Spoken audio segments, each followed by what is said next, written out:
aja diabetes?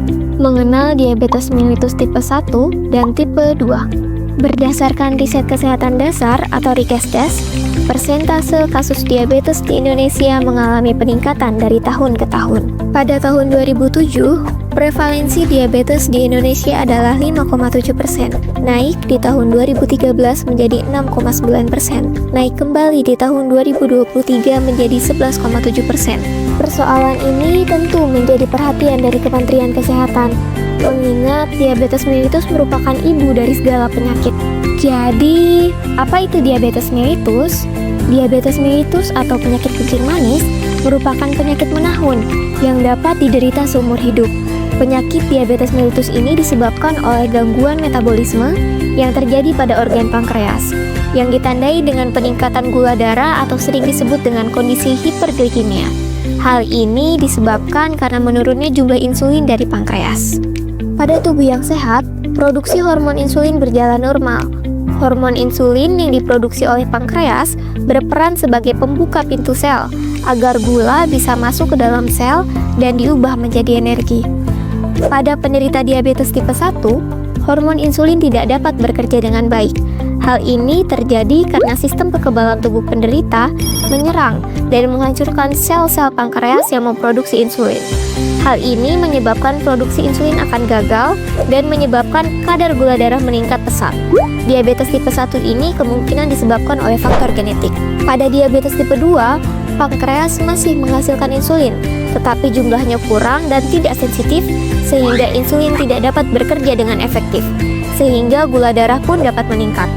Diabetes tipe 2 adalah diabetes yang lebih sering terjadi, diakibatkan oleh riwayat keluarga, aktivitas fisik, umur, stres, tekanan darah, serta nilai kolesterol, dan orang dengan berat badan berlebih memiliki risiko lebih tinggi terkena diabetes. Kedua tipe diabetes ini sama-sama berbahaya, karena dapat menimbulkan berbagai komplikasi kronis, seperti gagal ginjal kronis, gangguan penglihatan atau retinopati diabetikum, dan komplikasi lain seperti stroke, serangan jantung, gangguan pembuluh darah perifer, dan gangguan syaraf. Lalu, apa saja gejala penderita diabetes? Gejala umum yang sering dialami penderita diabetes ada 3, yakni polifagia, polidipsia, dan poliura. Mari kita bahas. Polifagia atau sering rasa lapar ini disebabkan karena sel tidak mampu mengelola gula dalam darah menjadi energi, hingga menyebabkan sel kekurangan energi, yang berakibat sistem otak mengartikannya sebagai rasa lapar, dan berakhir penderita akan sering merasa lapar. Lalu polidipsia atau rasa haus berlebih, dan poliura sering buang air. Pada penderita diabetes, kondisi darah yang terlalu kental memberikan sinyal kepada otak untuk menguranginya dengan banyak minum.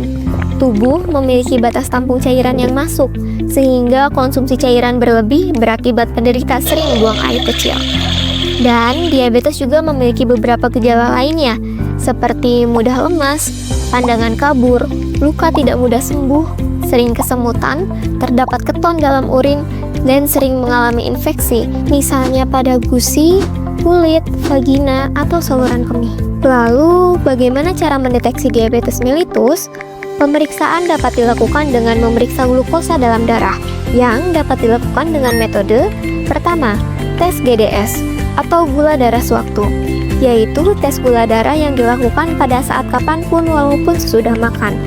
Jika hasil tes menunjukkan lebih dari 200 mg per desiliter, maka sudah pasti orang tersebut menderita gula darah. Yang kedua, tes GDP, gula darah puasa. Biasanya tes GDP dilakukan setelah 8-10 jam tidak makan. Metode ini dianjurkan untuk dilakukan di pagi hari. Nilai GDP tidak boleh lebih dari 126 mg per desiliter karena akan terindikasi diabetes. Ketiga, TTGO atau tes toleransi glukosa oral. Walaupun berbeda tes, namun akurasinya sama. Tes ini mengharuskan untuk berpuasa terlebih dahulu. Setelah itu diberikan cairan glukosa. Jika nilai 2 jam setelah minum glukosa mencapai lebih besar atau sama dengan 200 mg per desiliter, maka seseorang terindikasi diabetes. Nah, setelah kita tahu bagaimana cara untuk mendeteksi diabetes mellitus dalam tubuh, lalu bagaimana cara mencegah atau langkah setelah terindikasi diabetes mellitus? Sebelum terkena gejala diabetes mellitus, kita wajib melakukan yang pertama, pola hidup sehat dengan membatasi konsumsi makanan dan minuman tinggi gula, kalori, dan lemak seperti makanan olahan kue, es krim, dan makanan cepat saji. Sebagai pengganti asupan gula, bisa diperoleh dari konsumsi buah, sayuran, kacang, dan biji-bijian tinggi serat, serta susu, yogurt, dan minum air putih. Yang kedua, mengusahakan tidur cukup 7 jam dalam sehari dan rajin olahraga secara rutin. Olahraga secara rutin dapat membantu tubuh untuk menggunakan insulin dengan lebih efektif. Yang ketiga, menjaga berat badan ideal. Berat badan ideal bisa diperoleh dari olahraga dan pola makan yang sehat. Berat badan ideal ditentukan oleh kalkulator BMI atau Body Mass Index. Jika melebihi batas normal, berarti obesitas dan perlu penurunan berat badan. Selanjutnya, rutin menjalani pengecekan gula darah setidaknya sekali dalam setahun. Bila beresiko tinggi, seperti telah menginjak umur 40 tahun ke atas, memiliki riwayat penyakit jantung, stroke, obesitas, dan anggota keluarga diabetes mellitus, disarankan untuk melakukan cek gula darah sesering mungkin. Di samping itu, juga perlu menghilangkan kebiasaan tidak sehat seperti merokok dan meminum alkohol. Dan bagaimana jika telah terjangkit diabetes mellitus? Apa yang harus dilakukan? Yang pertama, terapi insulin.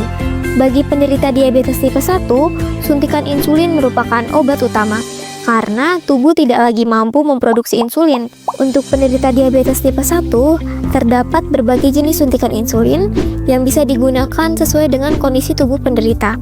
Beda halnya dengan penderita diabetes tipe 2. Penderita diabetes tipe 2 ini hanya membutuhkan suntikan insulin ketika kadar gula darah melebihi batas normal dan tidak dapat dikendalikan melalui pola makan sehat atau konsumsi obat-obatan.